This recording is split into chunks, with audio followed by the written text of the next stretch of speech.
Let's get it. So we look at our business in like the most positive light forward, and we lead with our best foot forward, right? When you agree, love.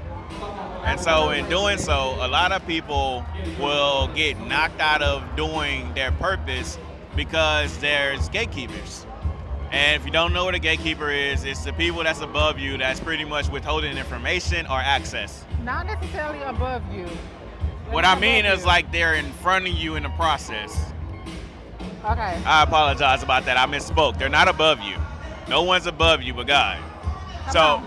Come on. so, so the thing about it is like there's people that's already walked the path and they're so much further than you, and like they probably beating you in market dollars, capital, and things like that. And sometimes, let's talk about corporate gatekeeping right quick. So you'll have it to where you're trying to manufacture your product, and there's a particular vendor that these people teamed up with that perhaps bought out particular machines or have a lock on particular machines to where you can't use those machines to like bottle your packaging. I mean, bottle your product or package your products, and it's because you are in direct competition with them.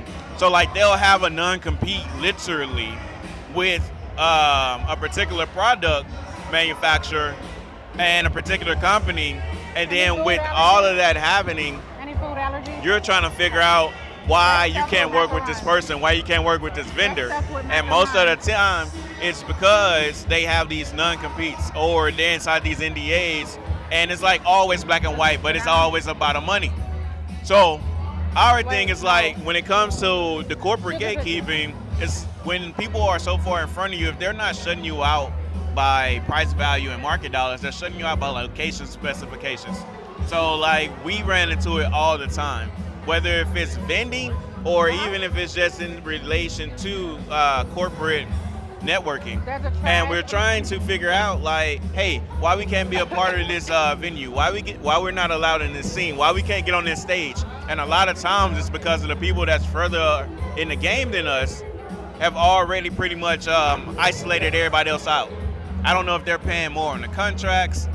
You want to go pause it because we got a customer? Because I want to talk too. Like you just go. I'm trying to talk.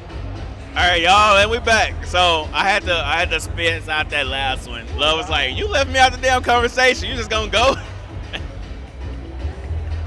All right. So we're gonna start with corporate gatekeeping. My breath stink. Oh.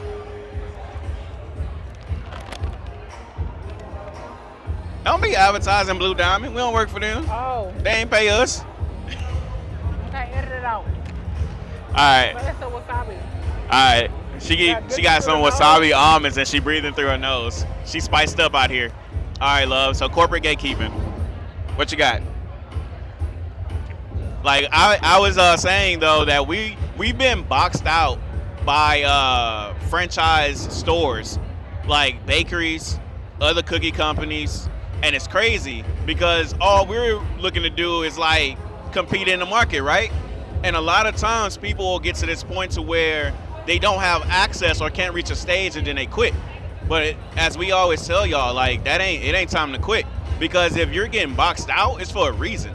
Like you literally got a reason to be on that stage if you're getting boxed out that hard. And then you're not the only target. This is just like a non-compete to where people don't want to compete with other businesses upcoming because most of these companies, they can be in a similar ballpark of where you at, which is what I'm gonna say is like the $25 million mark. That's generally where every startup and entrepreneur is when they're at the bottom of the chain. It's the $25 million mark. And because you're there with them, you are seen as competition. And I know like we talk about no competition all the time because that's what we believe, but not everybody believe that. Everybody believe that you may be competition. With us, like the reason we share so much information on this platform, along with collaborating with people that also share information, is because we truly only believe in collaboration. I don't have a reason to box you out because while I'm worrying about $25 million, I could be missing out on my blessings of the $5 million that's actually in my market space. And I'm not trying to run these large, massive, commercialized box chains or food chains, or even have large commercialized manufacturing and baking, to where I have to supply what 2,500 stores, like if we're talking about like Walmart, or 400 stores if we're talking about like between Trader Joe's and a HEB. Like that's not my goal. And then a lot of us may be dreaming onto a large manufacturing, and it's just like, yo, if that's your goal, get there and do it. But you have to understand, like, you're gonna be facing competition. It's not even about collaboration at that point, unless you're collaborating with the manufacturers. You're collaborating with other people that's gonna help you excel forward faster. What you got to say on that, love? Corporate gatekeeping? I just look at it as I look at it as a motivation to just keep going, because for you to not want competition, it just tells that you don't really believe in your product. You see what I'm saying? And I asked God, I said, God, why these people tripping? Like, why they don't want us by them or in the same vicinity?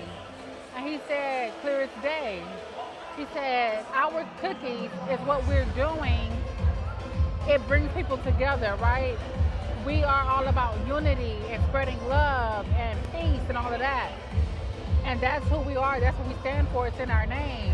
However, other people, it's not that for them. It's money. Money is the motive. And, you know, we can always tell when money is the motive when they move like that, right?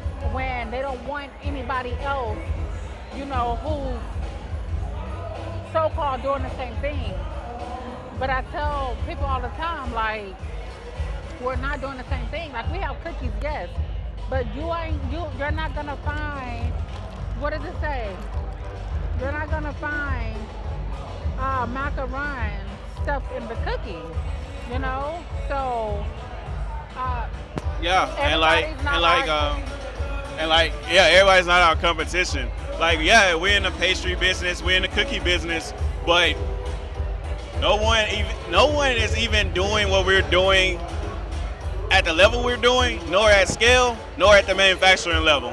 And even when they do, it's just like, hey, those other guys did it first, or hey, the other people did this or doing this. No one is specializing to where they're dropping literally a product line where every cookie has a macaron inside. And we can point this out all the time when we're applying to festivals and markets and things of that nature, and the people will say, hey, I have a cookie vendor.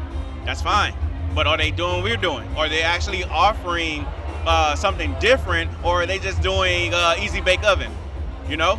No, babe. It's not easy bake oven. It's just that most people are doing the same type of cookies these days. Like, everyone is doing Levin's cookie. Everybody has the stuffed, tall, big, fat cookies, and they're just switching up and just putting like different candies in them. And it's like you see this over and over and over and over. So when you say like, hey, I understand you have a cookie vendor, this is what I'm doing, this is my offer, and this is my product and how it looks, would you like to take the opportunity to allow me to introduce something different to your customers?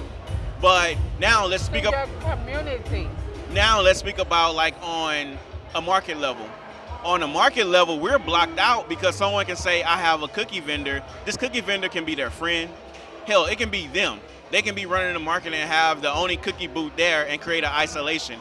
They're boxing out any type of competition because they want all of the cookie dollars. And then sometimes it's like, hey, I have a cookie vendor, I have a pastry vendor, and I have a bread person. You can sneak in if you got bread, perhaps.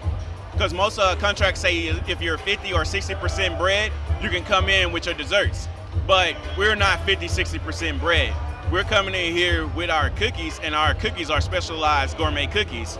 They're not just stuffed cookies with fillings and buttercreams or candy, and we don't make them like so oversized to where they're like tall, compensating for the reason that our price is marked at what it is.